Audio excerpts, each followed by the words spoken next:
to ask you. Lord knows I'll be.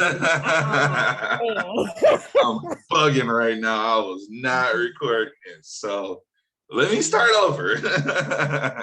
Real quick. I'm gonna run through this real quick. So all we did was run up to this 20-day right here, and we got rejected. Now we're looking to see if we're gonna hold this area, which was previous resistance, see if we can hold that as support.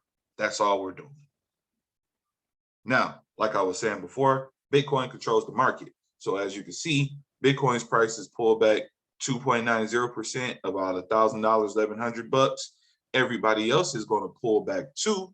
But in some cases, you will have assets that won't pull back because Bitcoin price pulls back. It'll actually trade better than Bitcoin's price. I've seen that a lot. So only thing we could do right now is wait and see and get some sort of confirmation. Now, what gave you the indication that this was turning around? Let's go to a 4-hour. Hey, Chris, is it that false? Would that be considered a fake out on the 1 day? That's why everybody thought that Bitcoin, like the market was about to turn around, because that brief period, I think, on the 1 day, between the December 13th and the 21st, that the candle started closing above the 20. Well, if you never actually closed above, remember, and then also this is your heartbeat. You know what I'm saying? I'm talking about on the between the 13th and the 21st of December. Okay, hold on. Oh, you're talking about this area here?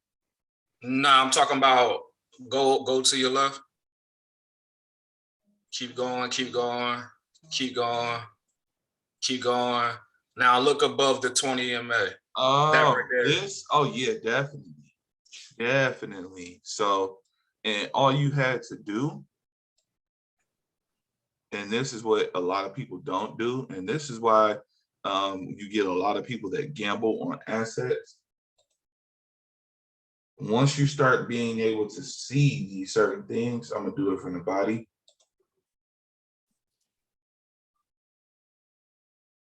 You see that?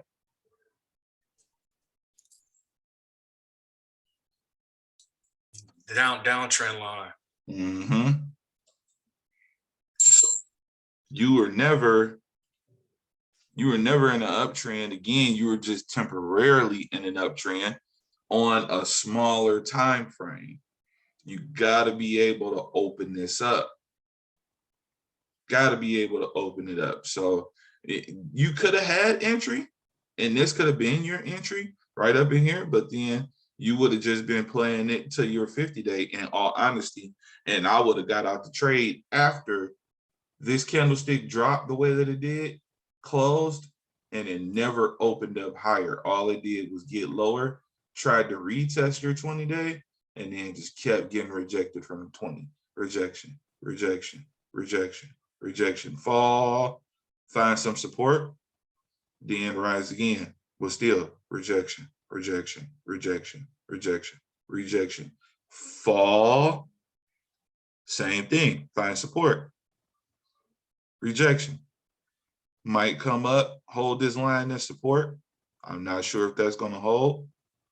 Me personally, like I said, I'm looking for this area because this right here was support for 1 day, and then it turned into resistance.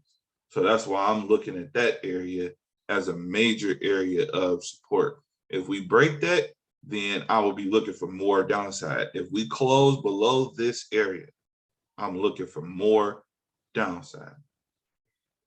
Now, sometimes you got to turn the wicks off, and you can do that by clicking this settings button right here, and then you turn the wicks off right here. Click OK. Now, when you turn the wicks off, it gives you a much better picture. It funnels out all the noise. And when you look at it, you can see your bodies right here. The body closings and openings is all that matters. The wicks they tell part of the story and you can measure from the wicks, but the wicks really don't. They give you the umph that you're looking for, but they don't really determine the market. The bodies determine the market, and that's what these are. So all you have is still a continuation of a downtrend, because you were going to ride up, and then all you had to do in some instances, if you didn't see this on a shorter time frame getting higher but lower, then you could have shorted this. So let me take y'all to a 1 hour right quick.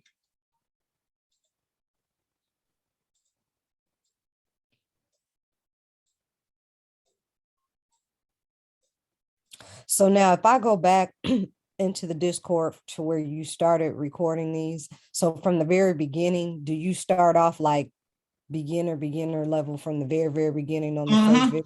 Yes, Okay. ma'am. I sure do. All of the videos are available in the video section. Okay. So, but this is still, I'm gonna still keep it as basic as I can. I'm Okay. following you. So if you look right here, not looking at anything else, just looking at price action, you broke in the last 1-2 hours. In the last 2 hours, you lost all major support on the 1 hour. In the last 2 hours, you lost your all major moving averages on the 1 hour. So But where was support at for that you're saying we're lost? Was the support at the 30? Looks like what, 38? the support was about here. Yeah, okay. Support 38. was about 38,607. Okay. Mhm. Okay. And you were actually playing around with that area for a minute, but you never got that body close again above that previous area of support. It flipped resistance. So you had a pump, you had a breakout after this, but you also had the sell-off. So as soon as this broke out, and people probably thought that was going to continuation, you always want to wait for the candlesticks to close. Because So if how do I know the candlestick is closed? once it creates another candlestick. So let's say, for Okay. instance, we're trading this on a 1 hour, right? So this will be my open right here. And then, but my close was up here. Now, you have to wait for confirmation. You got to wait for that confirmation on the candlestick closing. Where is it going on this candle? So you had your breakout moment, but you were looking for support on this line because it was once resistance right here. Right next to it was the resistance.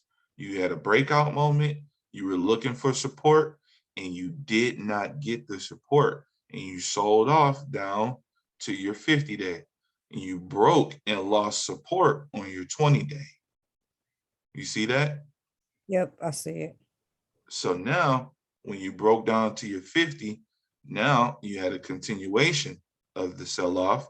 You broke your 100, you broke your 200, and you closed below your 200. So now on the 1 hour time frame, you are below all major moving averages. And as you can see, this hour right here was the strongest sell-off hour. You got some more selling volume coming in. So you might want to wait a minute before you jump into the market, because this is telling you that you have a continuating or continuous sell-off. Now, check this out. Let me open the RSI for a second. Now, let me move this out the way. I want to raise this up. You had ample opportunity to get out of this. Ample opportunity. So check this out. Look at this on your RSI. Your RSI at the top was 69. It was right here. January, which is that? Yesterday. Yesterday was your high at 7 o'clock closing time. This was your high. Now, price action can increase, but your strength of your asset was getting weaker. It was getting weaker the whole time. Everybody thinks that price action continuing to the upside means that we're bullish. How can you determine that when the strength of the asset was getting weaker? So so how am I determining that the strength of the asset is getting weaker? I see the line you're pointing at, but so Mhm. what is that? What's that line called? Okay, this right here is your relative strength index. Okay, the RSI, got it. Mhm. That RSI is the determining factor as far as the strength of the asset goes. So you can have continuing price action to see some sort of a bullish move, just continuing upward, and it looks like it's going to keep going up. But if you would have been paying attention to the RSI, you are losing strength. See, this high right here was, and this one was lower than that one. This one lower than that one. And then you had a quick increase, real quick, Mhm. here and here, and but you still dropped down, got lower, dropped down, got lower, dropped down, got lower, had a little bit of that bullish movement real quick again, and then you lost it. Okay, that's clear. So Got it. now we're looking for support on a 1 hour. Possibly, let's take a look. Is that my support right there? Maybe, maybe, maybe. But we lost all major moving averages, so I don't even feel comfortable taking a trade. So on that 1 hour, that would be my support right here, just on the 1 hour, based off of the RSI as well. So about 37,490, we're currently trading at 37,625. So if we don't hold 37,490, then you're going to come down and actually test this area. And if you go backwards, these areas of support and resistance actually make sense. So if I was to mark off this area, right, you see that that's support, right? Here's your support. Uh-huh. If you go back, it'll show you it was once resistance here. It was once resistance here. It was once resistance there. It was once resistance here. Scan the chart from right to left. You are looking for areas of support and or resistance. So let's take a look at a 4 hour. On a 4 hour, you really could have been in a better position if you would have been paying attention to your 4 hour, because your 4 hour gave you the opportunity to say you are not bullish, because you kept getting rejected by that 4 hour. Let me pull this down. And let's open it up. So right here, your 100 day kept getting rejected. Rejection, rejection, rejection. You see price action never got above this 100 day. Rejection, rejection. You're only going to hold somewhat support for so long before you keep getting rejected that is eventually just going to sell off and is going to look for another area of previous support and or resistance. So that line that I drew, here's your resistance right here. Here's your support right here. So now we're looking for this area to hold, but your RSI is now facing down. And where are you at on your RSI? 44.10, you are bearish. Anything under the 45 is bearish. Anything above 55 is bullish on the RSI. So let's mark this off. I'm gonna change my So what do those numbers for the RSI represent? Those right there, the price. It's just the strength of an asset. So I can actually take it back. I can take this back to a daily to make it a little more clear for you. So, and then let's do some rewind. Okay, here you go. There's a perfect example. So your entry would not have been here. Some people like to enter in on the 45. I'm sorry. Let me change my coordinates. Hold on. I was on the wrong coordinate. Boom. Some people trade in between these two areas, the 45 and the 55. Me personally, I like to trade on top of the 55. That way I know that I'm bullish. When you have a relative strength index of at least 55 or more, 9 times out of 10, your asset is bullish. So as you can see right here, we had a breakout moment. And then we had a small back test right here, and then continued with this upward trend.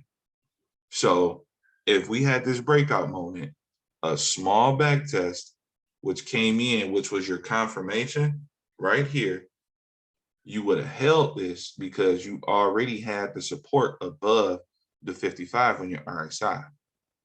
So entry would have been here and then continue to the top of this box. This right here is your RSI box. Anytime that the asset is outside of this box, it is overbought. You do not buy outside of this box.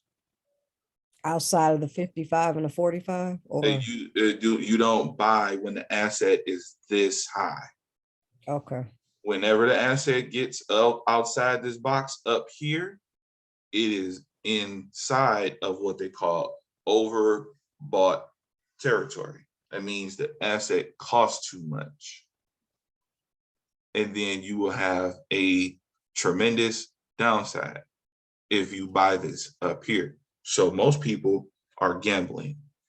They don't know how to read price action. So If I go to do, so for me to research to understand like these coordinates, that's showing right now, the 12 through the 75, if I just go to like research relative strength index, will it give me a breakdown of what those numbers are? yes, they will. Yes, they will. If you go look up on investing.com, it'll give you a definition. And I believe TradingView has some definitions as well. Okay. So I can get a better understanding of those coordinates. Absolutely. So Hey Chris, one thing that helped me with the RSI, because I'm starting off like trying to get into it, is that anything that's oversold or overbought, like far as the support and resistance lines, they create the support and resistance line. So like anything that's oversold or overbought, 9 times out of 10 on the chart will be your support and resistance lines. Absolutely. They'll always coordinate with some sort of support and or resistance, because that was previous price action. Price action is the thing that's going to help you. That's what you'll learn in this space. Price action is always going to be your deciding factor, not the news, not what people say on social media, nothing. Price action. Okay. So if my price action is overbought, that means the asset is too expensive and you will not have a lot of people buying that asset. And then all of a sudden, those people who bought when it was oversold, like me personally, I'm gonna tell you right now, when Bitcoin's price came down here, I was buying it. I was completely buying it because I was seeing that it was oversold on the RSI. So I said, you know what? I'm gonna go ahead, I'm gonna take a chance and I'm gonna buy this dip. What happened? After I bought that dip, the lows got higher. Here, here, Mm, here, I see here, it. here, here, and then price just took off. Take profit. Take profit. Never be afraid to take profit. Never, never be afraid, because you are taking profit and setting yourself up for a much better entry. So that's my RSI theory real quick. What else do I want to show you guys? Oh, the MACD. Now, real quick, I want to show y'all something too as well on this RSI. Notice that your highs are getting lower.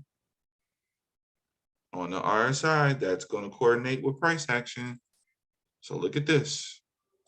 I just want to just delete all the fluff. Delete all the fluff. I'm going to remove all drawings, all indicators.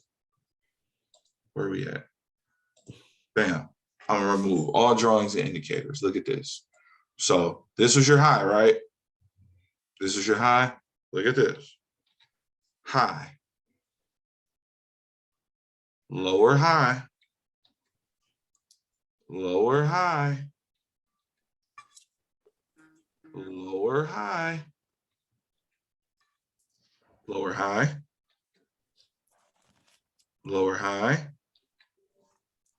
Lower high. Where do you think that is going? Lower. Exactly. I was gonna say that, but I wasn't sure. Let me tell you something. There is no such thing as right or wrong. I want y'all to understand that, because if you say something, I just want to question it, so that way you can get comfortable with asking the questions. And Chris, with this setup right there, like where we at right now, would that be considered a bearish engulfing?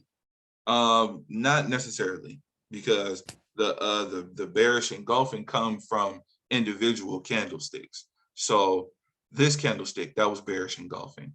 This candlestick, that was bearish engulfing. This candlestick was, this candlestick was, this candlestick was, that candlestick was, this candlestick was. So the bearish engulfing candlesticks come from individuals, not the overall downtrend. No, I'm talking about where we at right now. Like you see, this candle. Oh, it all depends on where it closes. So okay, like I said, if this thing goes bearish, if it breaks past this point right here, I'm gonna just short it again. Because really, I should have been shorting from when we hit this resistance, but I wanted to see that that was my resistance that played out. So, and it did. It actually did. So as long as my resistance played out, and I feel like, or I wrote this down and I know I was right, I just wanted to see it play out, and it did. So now if I go back and I look for confirmation from the EMAs are going to tell me I was right. Boop, right there. Who else is going to tell me that I was right? The RSI. Look at that. We ain't even get to 45. We barely made it to 45.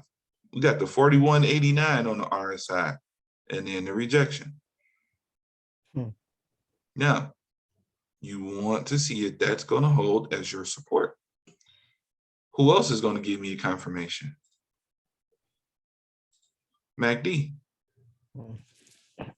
Now, let's discuss this MACD right quick. MACD is the moving average convergence divergence. If you have bullish momentum, you want to get bullish momentum higher than your previous bullish momentum.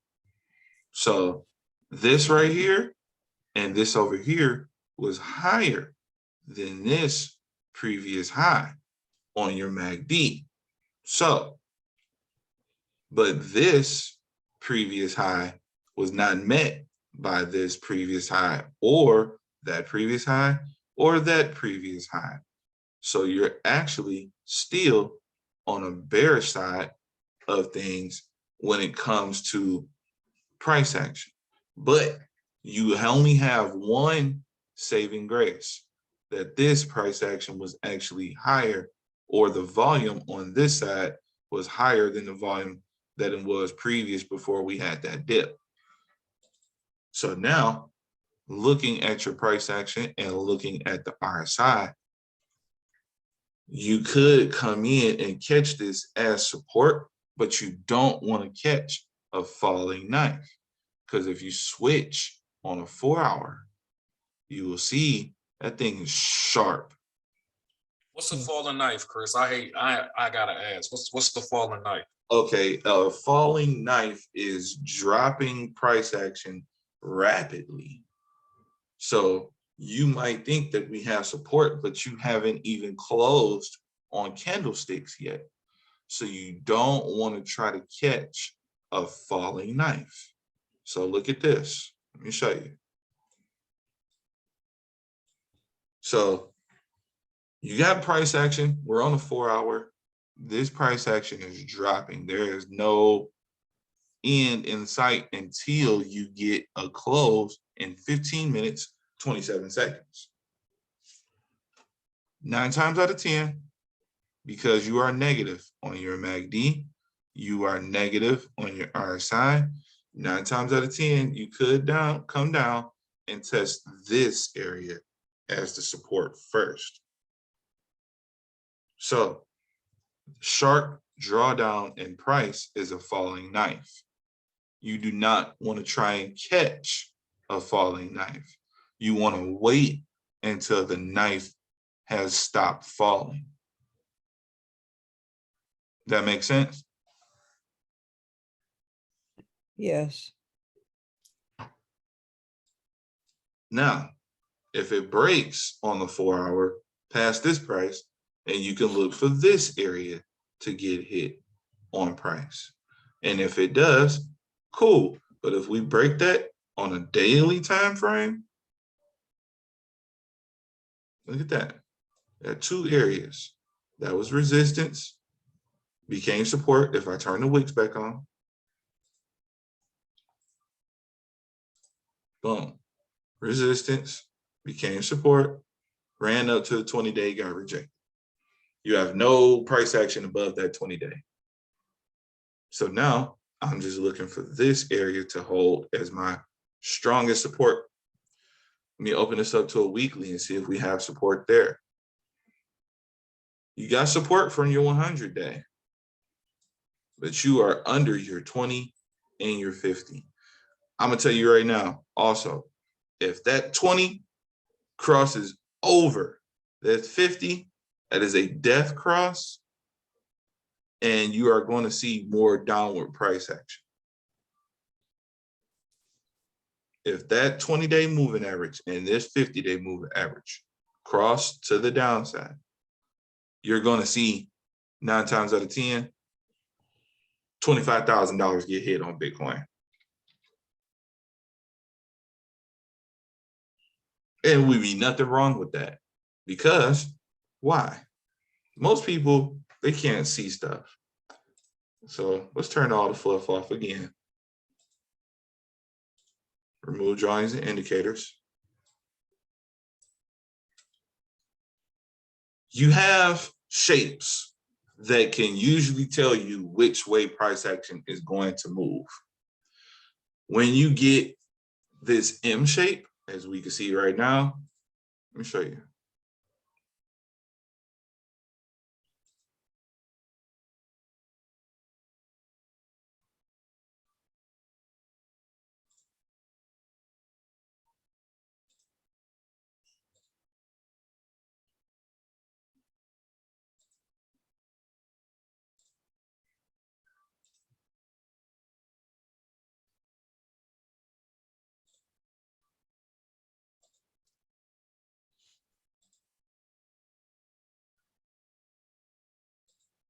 See that? Let me turn this off right quick, make this invisible. You see that, right? Mm-hmm. That is a double top. See that right there? Perfect. Perfect double top. Very perfect double top. When you have a double top moment, you usually have a price correction.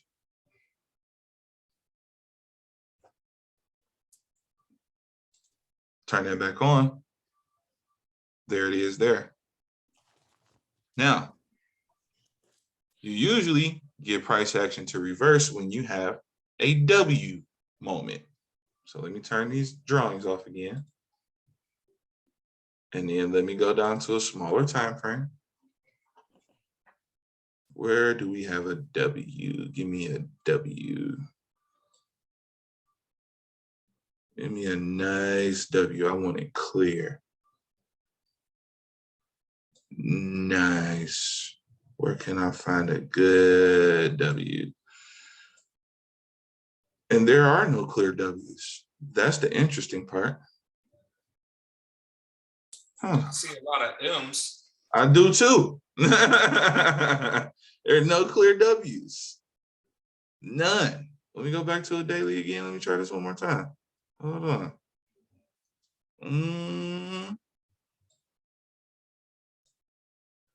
Nope. Just a lot of double top moments. So let me open this up just a little bit. No W, no W. Wow. Wow. Okay. So let me open this back up on a weekly. Since I can't find a W moment, I'm just going to look for the previous low, and I'm going to just draw my fib because we have downward price action to see which way support is going to be held. So I can either draw it from here or I can draw it from here. What I'm going to do is I'm going to actually draw it from this area because that was our previous low. And then I'm going to swing it to our previous high. Now that makes sense.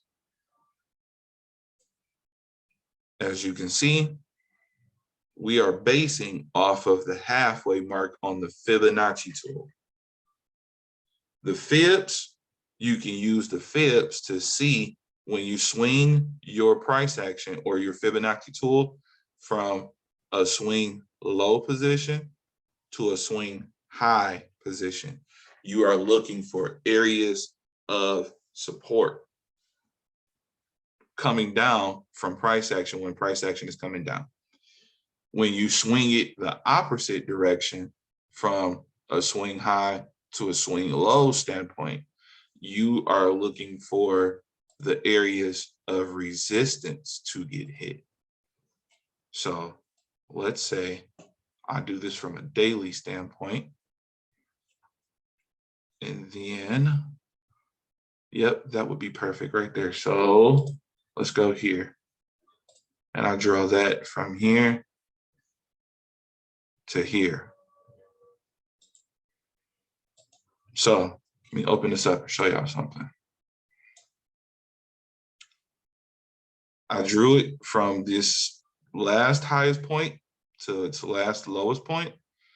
And then I start looking for areas of resistance to get hit. So now I'm holding this as support, right? Let me open this up some more.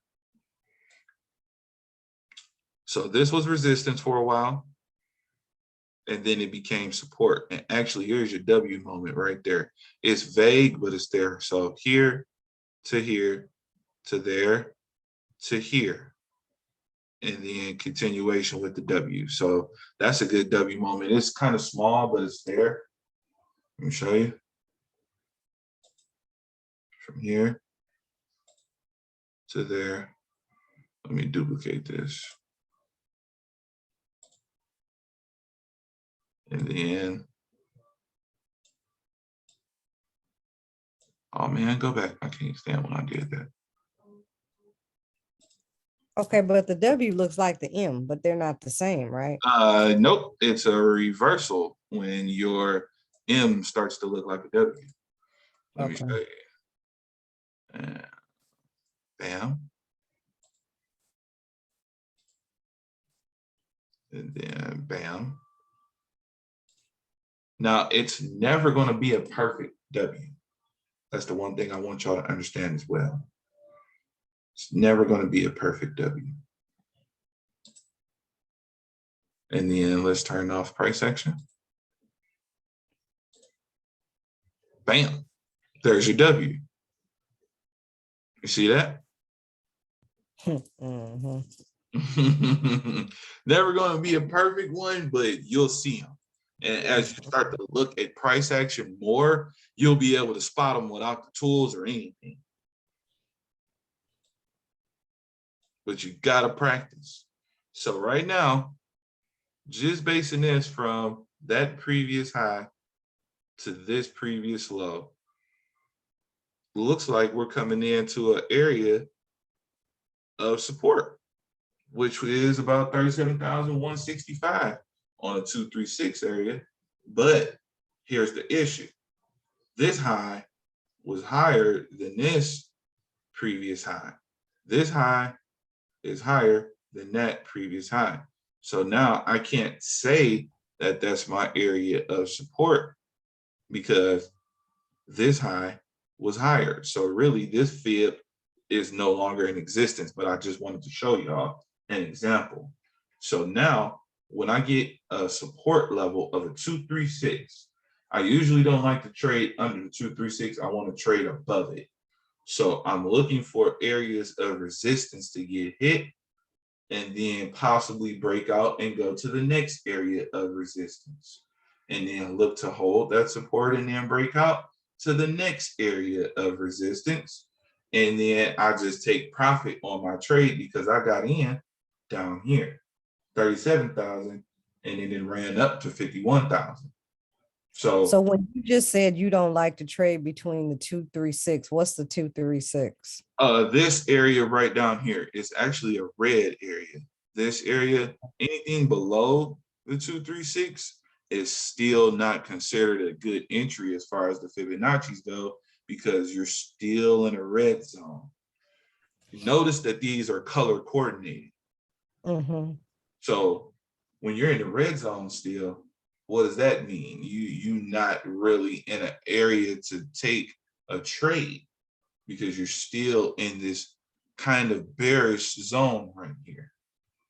Now, if you're willing to take a chance and take some sort of risk, you could and start trading from down here, because all you had to do was see that this low or this low was higher than this low. And then you created a new low that was higher than this low. So that would have been confirmation for me right there to go ahead and take that trade. Bam, it came back, made a higher low than this previous low. And then I'm gonna ride that to resistance. That's gonna be my first area to take profit. And then price action might come up, might come down. What happened? Price action kept going to the next level of resistance. That is going to be my area to take profit again. What happens? Price action comes down, creates a higher low than this previous low right here, and then it rides up to the next level of resistance, and that is going to be my final area to take profit until it comes back and gives me a comfortable area of entry. Once you start to see this more often, you will get more familiar with what areas are comfortable to take profit and what is a good entry. None of this is etched in stone. It's just basic math and basic vision, because you never can really tell on price action unless you know how to utilize these tools.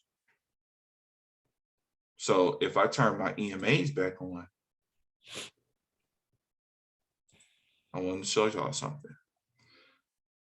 Look at this. This right here was my crossover to the upside. I had a crossover from a 20 and a 50 day. And then I got that support that I was looking for on my 20 day. So I'm gonna ride that into this golden ratio right here. The golden ratio on this Fibonacci tool that I just drew is between a 382 and a 618.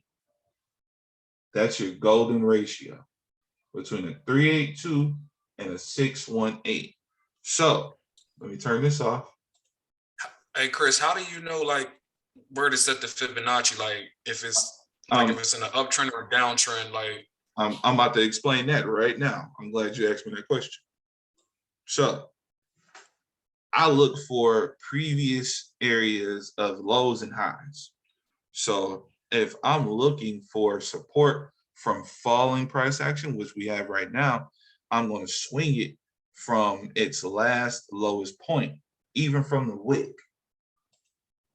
So here's my last lowest point right here, March the 9th, 2020, right?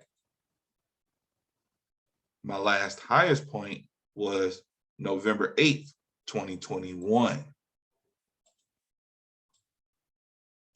As you can see on the fibs, my 50-day is right on top of my 382.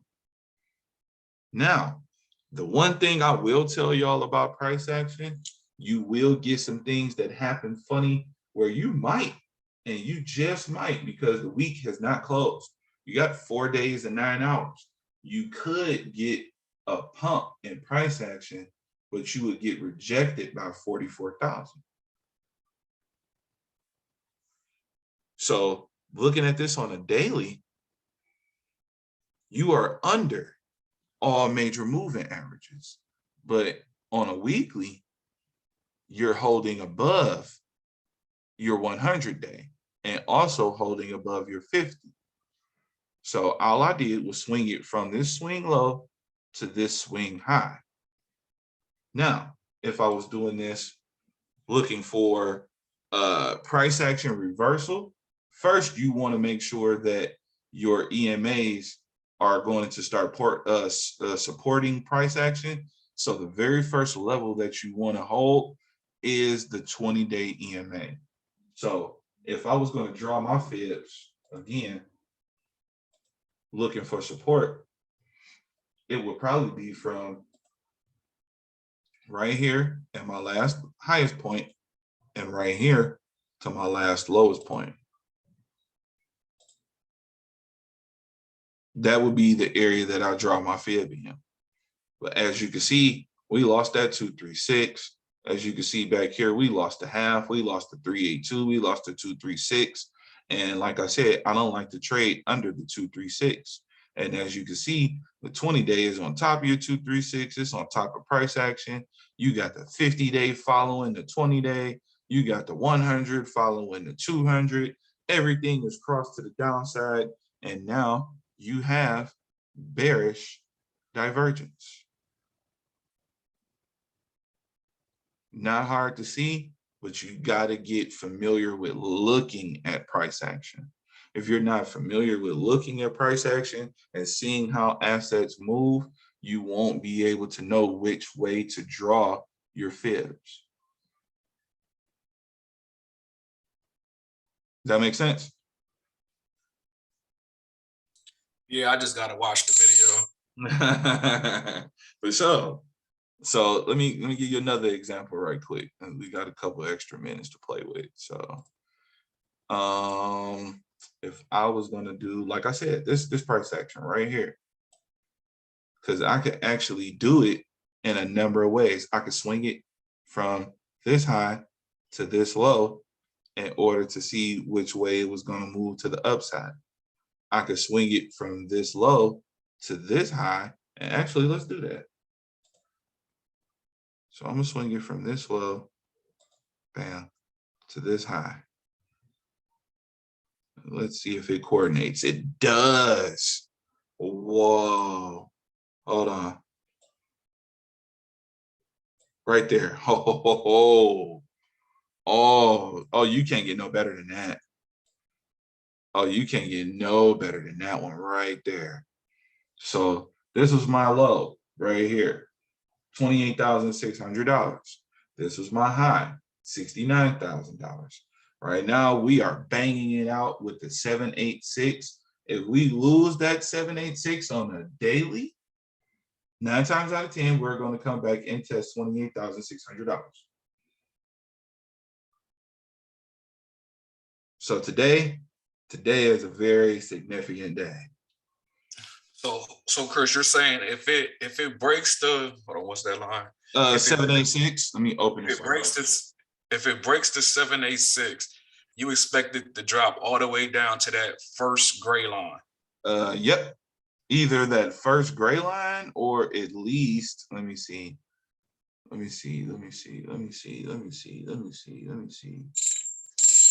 Right there. So we got a few areas of support before we actually even touch that gray line. I don't want to necessarily say that it's going to touch that gray line, but in my experience from trading these assets and knowing what Bitcoin is capable of, I could definitely see that, because your 20-day keeps getting rejected. You do not have support above your 20-day. You keep getting bombarded. Bing, bing, bing, bing. Just keep getting hit over the head. How many times are you going to keep getting hit over the head before you stop being able to get up?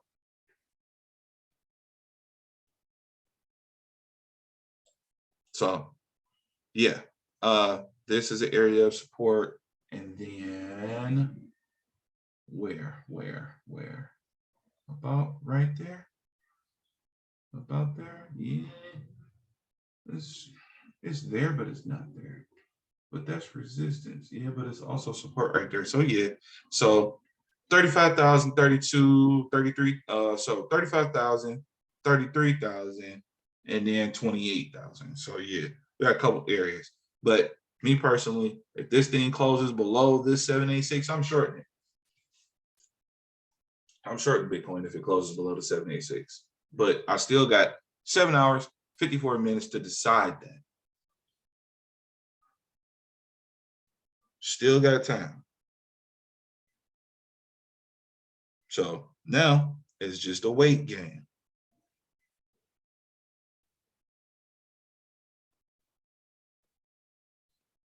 All it is a wait game. You are waiting to see how the cookie is going to crumble. So if it does get there, you shorten it because you feel like it's gonna go lower than that point where you said you were gonna short it. Absolutely. Okay. Because All right. this area right here used to be support back here. Right there. Okay. So resistance can flip support, support can flip resistance. So if you have an area where it used to be support and it is no longer going to hold that support, because remember, when we are swinging from a swing low to a swing high on price action, we are looking for areas of support. So if that no longer holds as support, what's the next logical area? When you don't have any more support, you're just going to start feeding off your price action. So this area was an area of support and resistance. This area was an area of support and resistance. So it's only natural that you're going to come down and pick up on these two areas and possibly bounce in between these before you actually lose that support or try to fight back and get back above the 786. But I don't see that happening right now.